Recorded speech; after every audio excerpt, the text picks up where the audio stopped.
है। नमस्कार, मेरा नाम जतिन डोगरा, मैं जम्मू यूनिवर्सिटी एनएसयूए का प्रेसिडेंट हूँ। आज का जो हमारे पत्रकार वार्ता बुलाने का हमारा मेन मकसद था वो ये था कि जो जिस प्रकार से इस बार जो न्यू एडमिशन हुई सीयूईटी के बेसिस पे, उसके बाद जम्मू विश्वविद्यालय के प्रशासन ने जो बच्चों को हॉस्टल अलॉट करने थे उसमें जो धांधलियाँ की जा रही हैं, इस बार आपने देखा इनकी डीएससी ने एक पास किया है, यहाँ से एक एनेक्जर पास किया, एसआरओ 127 पास किया, जिसके अंदर उन्होंने कैटेगरीज दी किस प्रकार से इनको हॉस्टल अलॉट होंगे। लेकिन जब अलॉटमेंट की बारी आई, बच्चों को काफ़ी कम हॉस्टल अलॉट हुए।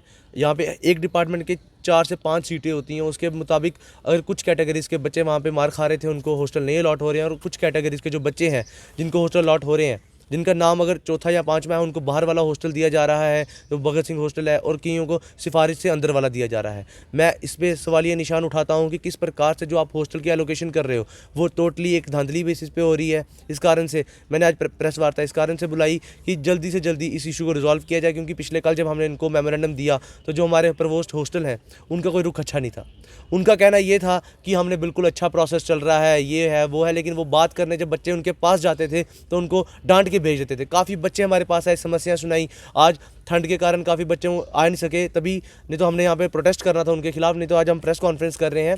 मैं बस यही बताना चाहता हूँ मीडिया के माध्यम से कि जो विश्वविद्यालय का प्रशासन है इसको लेके सख्त हो, इसको कॉग्निजेंस में ले, और जल्दी से जल्दी जो बच्चों के हॉस्टल हैं इनको अलॉट किया जाए। अगर आप नहीं करोगे तो हम जैसे छात्र जो नेता है, हमें मजबूरन आपके खिलाफ धरना प्रदर्शन करना पड़ेगा। हम नहीं चाहते कि इसको लेके कोई सियासत की जाए, लेकिन जब आप सियासत बना रहे हो तो हमें करनी पड़ रही है। आपको जब बोला है हॉस्टल अलॉट करने हैं तो आपने अगर बच्चों को वादा किया कि करोगे, सबसे पहले आपने लेट हॉस्टल एलोकेशन स्टार्ट की। बच्चे बेचारे एडजस्ट करके रह रहे थे हॉस्टलों में। जब कोई रहता है उसके खिलाफ आप बच्चों को नोटिस देते हो कि आपने लेट किया, जल्दी किया, लेकिन जब आप अभी कर रहे हो तो वो भी प्रोसेस आपका टोटली गलत है। इस कारण से हमारा सिर्फ इतना ही कहना है, मानना है कि जो हॉस्टल की एलोकेशन है वो जल्द से जल्द अलॉट बच्चों को एक प्योर एंड फेयर तरीके से हो। ये नहीं कि आप किसी को अंदर वाला दे दो जो यूनिवर्सिटी के मेन कैंपस का है और किसी को आउटसाइड कैंपस दे दो, कि बच्चे सिर्फ ऐसे है कि बच्चों को एक लॉलीपॉप देना कि बच्चों को आपको हॉस्टल अलॉट किया है। लेकिन जब बच्चों का किसी का क्राइटेरिया बनता है जिसको अंदर हॉस्टल अलॉट होगा, और सबसे महत्वपूर्ण बात इसमें यह है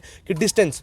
जब मेरी बात हुई प्रवोस्ट हॉस्टल से तो उन्होंने कहा डिस्टेंस क्राइटेरिया होता ही नहीं है। अब बताइए, सीयूईटी के बेसिस पे यूटी के बाहर से बच्चे आए, इस बार यूपी, बिहार, मध्य प्रदेश, राजस्थान से बच्चे जम्मू कश्मीर में आ रहे हैं। एक तरफ मोदी सरकार कहती है, इस समय हमारी सरकार कहती है कि हम बाहर से बच्चों को पढ़ने के लिए जम्मू कश्मीर में आ रहे हैं, यहाँ पे जम्मू कश्मीर में राम राज्य आ रहा है। लेकिन ये राम राज्य है कि जब बच्चों को हॉस्टल देने की बात आती है, बच्चों को वहाँ पे रहने की बात आती है, तो बच्चे रह नहीं पा रहे। अब जो जम्मू के बाहर का बच्चा है जो कभी जम्मू में आया नहीं, आप खुद बताओ वो पीजी कैसे लेगा? और हर कोई इतना अफोर्डेबल नहीं होता कि वो सरकारी यूनिवर्सिटी में आके बाहर प्राइवेट पीजी ले। आपके हॉस्टल्स किस लिए हैं? यहाँ पे अगर आप हॉस्टल में जाए, कमरे के अंदर 3-3 सीटें खाली पड़ी होती हैं, लेकिन वो अलॉट नहीं होती। लेकिन जब हो रहे हैं तो आप उसको कर नहीं रहे।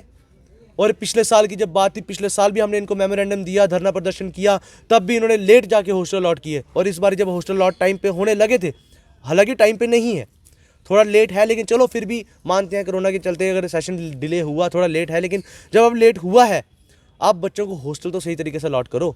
लेकिन उन्होंने नहीं किया। इसी संदर्भ में आज हमने प्रेस वार्ता बुलाई थी कि इस मैटर को जल्द से जल्द सॉल्व किया जाए। 1 हफ्ते का टाइम दिया मैंने प्रवोस्ट सर को भी, 1 हफ्ते में सॉल्व करते हो तो ठीक है, नहीं करते हो तो हम बड़ा प्रदर्शन करेंगे, बच्चों को लेके प्रदर्शन करेंगे। फिर यूनिवर्सिटी का गेट बंद करना पड़े, चाहे वीसी चैम्बर बंद करना पड़े, करेंगे, लेकिन हमें मजबूर ना किया जाए कि हम उग्र प्रदर्शन पे आए। इस कारण से बच्चों को रहने की जो समस्या है उसको जल्द से जल्द उसका निवारण होना चाहिए और उनको हॉस्टल अलॉट करने चाहिए।